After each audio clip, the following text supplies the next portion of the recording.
You can't draw plus-size bodies. I can't draw plus-size bodies. I'm constantly seeing this conversation all over social media, and to be honest, people are right. A lot of people can't draw plus-size bodies, including me.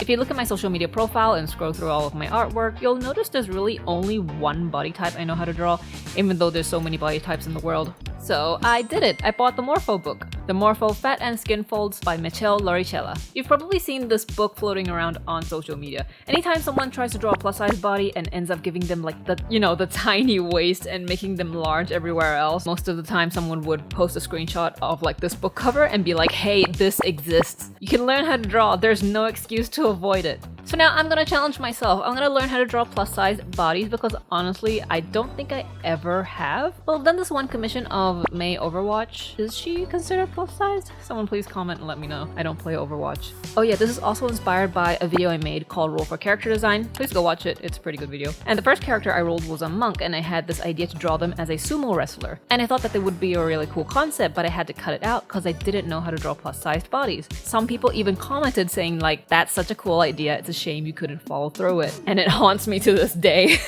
Anyway, let's open up this book and get right into it. So here it is. I ordered this from Kinokuniya bookstore, including shipping it came up to about 700 Thai baht or roughly $20 US. It's a tiny book. I imagine it to be a lot bigger, but it looks really nice. But before I dive into this, I want to try my hand at drawing without any references or any help. I'm going to attempt to draw a plus-sized body. Before I start this challenge, let's see how it goes.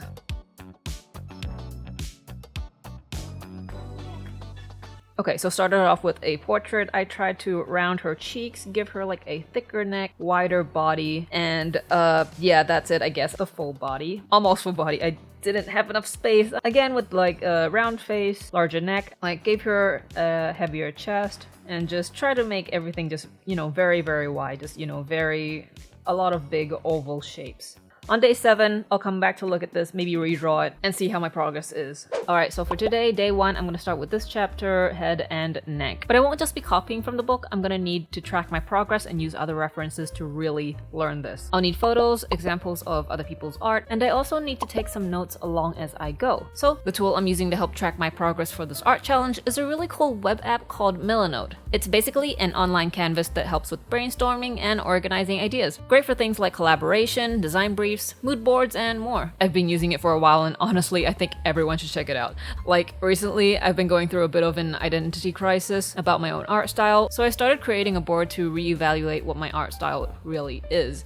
Like, what makes it unique and what direction I want to take moving forward. It's a really long process, but Milanote is a really great visual tool to help me study both my own art style and styles of artists that I admire and want to draw inspiration from. I've gathered a list of tasks that I gotta do, taken some notes, and collected references all in one place. It's honestly so helpful to be able to zoom out and see the entire visual board at once. Even if you're not an artist, I highly recommend giving Milanote a try. You can invite your team to join the board, collect important feedback, and work together in real time. Like for example, I shared a board with my friends so we could plan our upcoming Artist Alley table. We listed all the stuff that we need to buy, things that we're selling, and made notes for other stuff like paying for the table, figuring out how we'll set up the booth. Alright, I've got my board challenge progress right here to help track my challenge and some references that will help in learning. I'll be drawing on paper, but I have Milanote open on my iPad to the side to see the references and take notes. If you want to try out Milanote, there's a link in my description to sign up. It's available for free with no time limit. Right, so getting into the head and neck. I feel like I had to relearn a bit of anatomy at this part. So I'm first copying from the book and then going on to referencing photos. This is my way of learning, which is fast and works for me. Michele makes an interesting note here and says that the ear is pretty much a pinpoint. Think of like how you hang a piece of cloth on a hook. The jaw and neck fat flows from the ear going down, so something to keep in mind when you're drawing side views. Also, that face wrinkles are in 3 parts. There's the chin, the cheek, and the jaw, but this mostly applies to faces with more wrinkles. And a really interesting note here is that no matter how big the neck is, the chin is still there, it's still defined. So always gotta draw the chin. Also, this book doesn't really focus just on plus-sized people, but also like the elderly, as their skin has like a lot of folds as well, and also babies, because they're chubby all around with skin creases and stuff. Moving on to using photo references, this is a little harder since I'll have to figure out the anatomy myself, but it's also a bit more fun since there are more varieties in the photos I'm referencing. Did a bit of practicing without references at the end and then added my process and notes to my board. It's day 2 now, and before I jump into it, my front torso reference board could use a few more images. Milanote has this awesome extension that I highly recommend everyone get. It's free.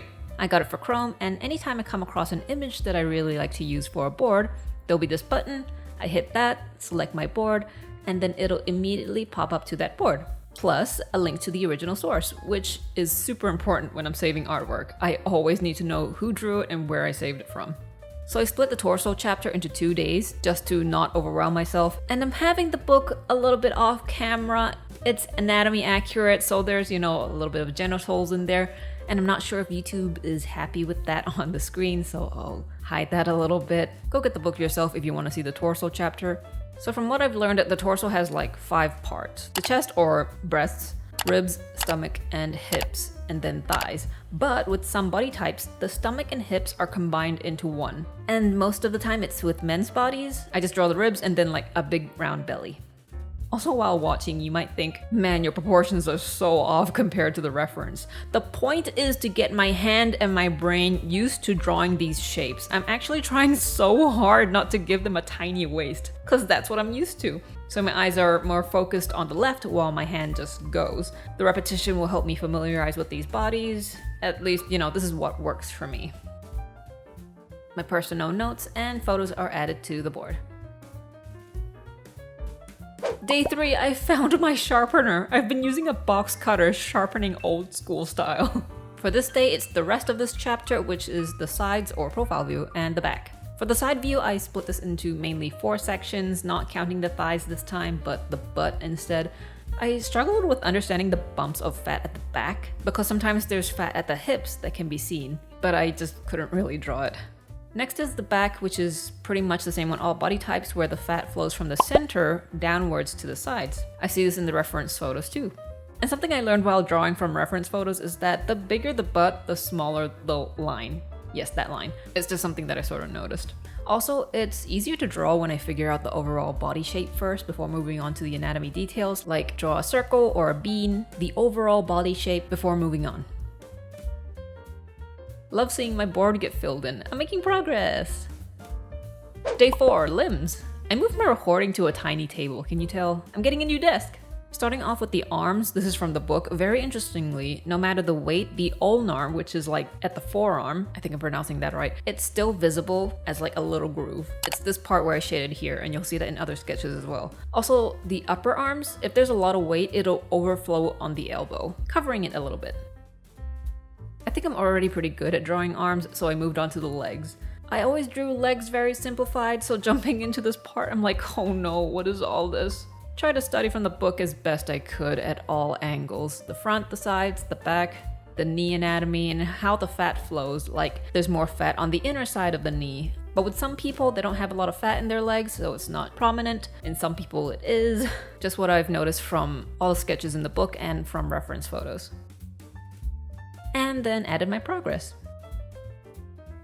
Day 5, I swapped the topic for posing in clothing because it makes more sense to still be sticking to studying the body before adding clothes to it. Do you get my logic here?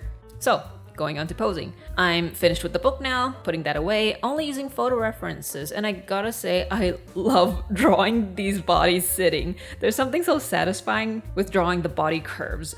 Also, I thought I would struggle with this, but it turns out it's not that hard to pose these bodies. They're no different from thinner bodies, maybe even easier to draw since they're large shapes. And shapes are something our brains latch onto easier. Do I make sense? I encourage you to try drawing plus-size bodies, you'll get it. Also, I just noticed I didn't grab any male reference photos, so I tried my hand at drawing them without references, and I think I did pretty okay.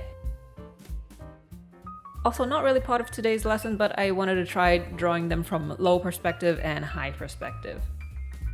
No notes for this, but I did add my progress to the board. Day 6, adding clothes to the bodies.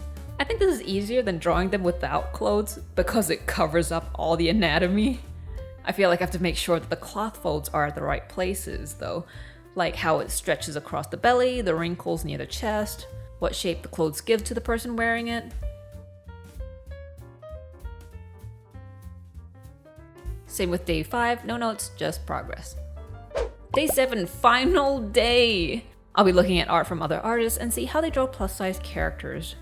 There will be social media handles up on the screen, please give them a follow. There will be links below as well. So, these bodies are drawn differently depending on each artist's style. So Julian and Mary have a very simplified, cartoony art style. They mainly focus on the overall character shape for interesting character design.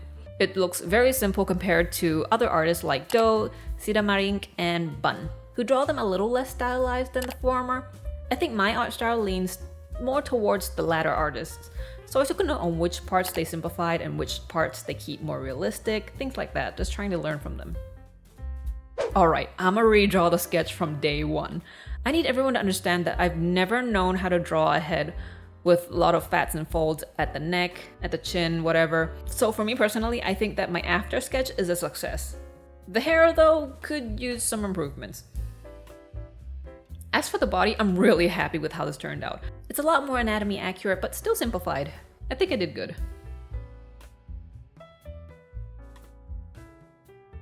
Added that to my board, and it looks like I completed a side quest, yay! Then went to the final board and then ticked off my to-do list. What's left is making a full colored illustration. Man, looking at the entire board, I can see my process and how far I've come. I'll be keeping this board around for references for any other art challenges I want to do. Maybe I'll do the same format, or if I suddenly forget how to draw the correct anatomy for plus-size bodies, I can just come back and look at my notes. So I don't have any commentary for the illustration, so just enjoy the time lapse, let me know what you think about it, and if you want to do an art challenge similar to this video, go download Milanote. It's available with no time limit, so sign up for a free Milanote account using the link in the description. Thanks for watching!